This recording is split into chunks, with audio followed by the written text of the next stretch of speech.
Halo teman, masih denganku Awang Kagunan dan masih dengan tamuku Mbak Wi. Nah, Mbak Wi, iki rada dalam iki pembahasannya dan semoga Mbak Wi berkenan untuk nge-share ke aku dan nge-share ke para puan di luar sana. Kan aku ngelihat rumah tangganya baik-baik saja, anaknya baik-baik saja, bisnisnya baik-baik saja. Eh, Padahal tercerai-berai, suami di mana, Mbak Wi Iya, kadang di mana, anak juga di mana.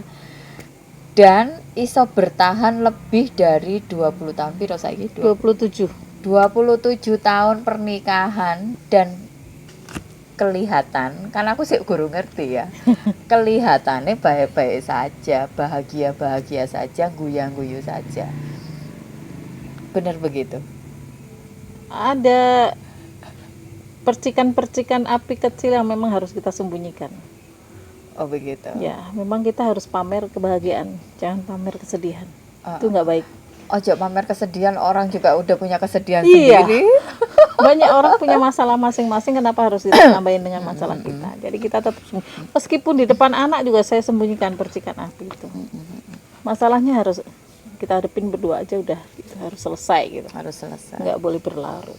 Berarti kalau dengan cara seperti itu, komunikasi bagus, sangat bagus. Komunikasi kita usahakan selalu bagus. Soalnya Itu aja. biasanya Karena masalah rumah tangga itu kan dimulai dari buruknya komunikasi. ya kalau komunikasi harus ada candaan itu aja. Jadi setiap hari itu jangan punya komunikasi yang serius terus. Sesekali kita harus Guyonan. guyonan, dan memang selalu banyak guyonan sebenarnya. Cuman kalau percikan-percikan itu ada dan sering itu sebenarnya. Jadi saya sama suami saya itu selalu beda, selera tuh beda. Tapi nggak tahu kenapa bisa klop, karena memang kita saling ngalah ya. Oh ya sudah, yang ini ngalah, kadang-kadang aku yang ngalah. Kadang-kadang aku marah, aku nggak pernah mau marah dengan jebret emosi kelihatan. Saya malu dengan anak-anak gitu. Jadi saya sembunyikan. Kalau saya marah, saya lebih baik diem, mengamankan hati saya sendiri, itu yang utama. Karena kita harus menjaga diri sendiri, bukan setelah menjaga keluarga. Jadi hati kita, ibu itu harus aman dulu, tenang, baru kita obrolin masalahnya tadi apa. Kalau saya sendiri nggak mampu, biasanya anak-anak yang gue ajak diskusi. Tadi papa gini loh, dari kecil tuh gue ajarin, dari papa gini loh, coba kamu ngomong papa ini. Selesai sama anak-anak, kadang-kadang nggak selesai sama saya, selesai sama anak-anak, habis itu sudah cair lagi, seperti itu. Kemudian kalau komunikasi jarak jauh, setiap hari kadang bangun tidur cuma nanyain, udah ngopi belum, sarapan opo iki. Itu nggak cuman aku sama suami, tapi anak-anak juga gitu. Kalau anak-anak sih nggak setiap hari komunikasi, karena mungkin anak nunggu mereka kontak kita, obrol dengan kita, berarti ada yang harus ceritain. Kalau mereka nggak ngontak kita, berarti baik-baik aja. Berarti semua aman ya. Ya, atau enggak, mah duitku habis. Nah, itulah anak-anak biasanya ngono. Biasanya itu telepon itu kalau sudah kehabisan, butuh suntikan dana. Nah itu anak-anak, tapi itu joke juga. Jadi kowe iki lho le kangen mama me dompete wae, kadang-kadang dari joke itu terus melebar ke kemana-mana. Terus kalau anak-anak tuh semuanya lebih seneng ke mamahnya, yang harus jadi tumpahan curhatan mereka tuh mamanya. Kalau papanya alternatif terakhir, kalau mamanya susah ya bapaknya nih, galakin tuh anakmu gitu kan. Selalu seperti itu. Dan alhamdulillah sampai 20 tahun ini belum ada pihak ketiga. Mungkin ada single tapi nggak sampai serius seperti itu. Itu kita hadapin sama-sama. Yang penting sebenarnya intinya tuh ibu. Dari ibu itu harus bisa mengamankan hati dulu. Kadang-kadang anak-anak ngomongnya agak sengak sedikit aja, kita udah ser gitu kan, hati kita ser. Tapi kembali ke kita harus ngamanin dulu gimana. Sama dengan komunikasi dengan orang lain juga gitu. Kalau udah ada gesekan, kita nggak bisa ngelawan, mendingan kita mundur, amankan dulu Cari hati. aman. Baru start lagi mau ngapain gitu. Ya benar. Mundur terus amankan diri Amankan sendiri. dulu. Karena rumah tangga itu kan ini bukan hanya sekedar urusan suami dengan istri dan anak-anak. Sebenarnya urusan rumah tangga ini kan urusan yang Keluarga kompleks. juga.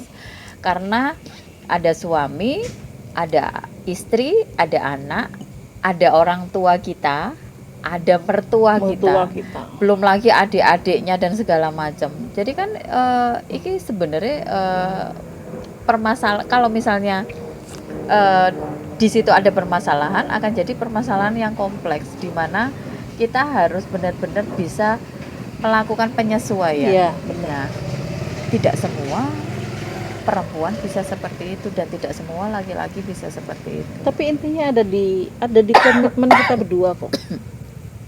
Komitmen kita berdua aja. Sebenarnya itu. Meskipun nggak akur sama mertua, tapi kalau kita disupport bener sama suami, itu nggak bakal kita ribet dengan mertua sama keluarga yang lain. Nggak bakal ribet kan, suami kita ada di belakang kita, support kita. Kalau salah ngomong salah, kalau bener ayo kita support. Seperti itu. Yang timbul tuh kadang-kadang keluarganya ricokin, suaminya iya aja gitu. Suaminya manut. Manut sama keluarganya itu yang payah. Padahal kalau udah Atau kalau nggak nikah, gitu diem aja. nah kalau udah nikah itu kan semuanya harus kita handle sendiri, kita Iya, benar, solusinya harus kita selesaikan Iya, benar-benar. sendiri. Kok aku jadi ngerasa ditampar-tampar ya? Yang obrolan di video sebelumnya, aku ngerasa ditampar karena aku nggak handle anakku dengan baik sehingga aku harus membayar hutang.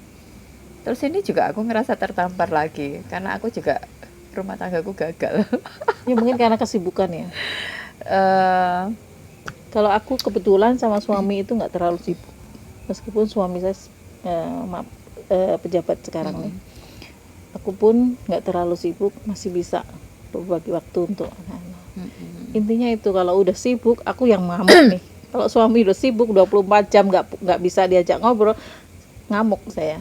Iya, Bisa. benar. Ya kebetulan aku nikah 2 kali. Yang pertama gagal itu Karena sibuk pasti. Enggak, karena kemana-mana itu berdua. Jadi enggak ada waktu untuk, kalau yang pertama itu karena selalu intens, udah kemana-mana dibuntutin dan segala macam. Jadi kayak enggak punya waktu untuk diriku sendiri. Terus habis itu ya itu, ada keluargaku dan ada keluarganya lah. Dek iki kayaknya enggak iso merdeka dari keluarganya begitu. Nah, itu yang pertama, akhirnya gagal. Nah intinya kita jadi pengalaman bagaimana kita membentuk anak untuk mandiri. Salah satunya itu tadi, kalau sudah menikah dia punya ruang sendiri. Jangan campur adukan dengan keluarga yang sudah mendidik nih.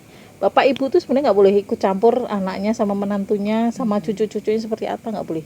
Termasuk pengasuhan anak tadi. Betul. Kalau kayak apa sih, kalau apa,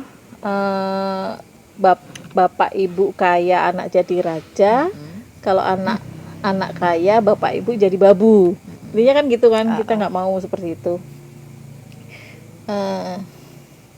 Udahlah, mungkin masa kemarin jadi pelajaran, kasih pengertian, kasih didikan anak-anak itu harus mandiri seperti apa. Mandiri benar-benar lepas, harus bisa ngatasi semuanya sendiri.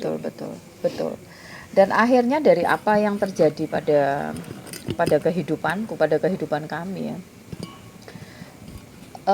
anakku jadi tahu banyak gitu loh. Iya. Jadi laki-lakiku harus bagaimana supaya rumah tangganya aman, anak-anaknya aman. Itu jadi dia tahu harus bagaimana jadi seorang laki-laki. Itu bagus, hebat banget itu. Hikmah yang dia bisa dapatkan, dan aku bersyukur. Bukan bersyukur karena masalahku banyak, enggak.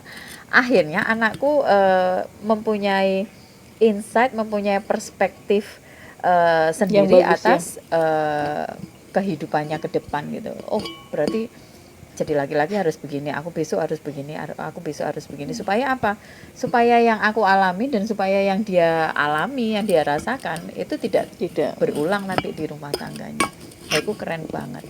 Terus ini, di dirimu dan suami juga punya me time gitu kah? Ada. Ya me time terus lah. Lah wong yang satu di Bangka dan yang satu keliling-keliling kok. Ya, itu Ada. juga me time kan?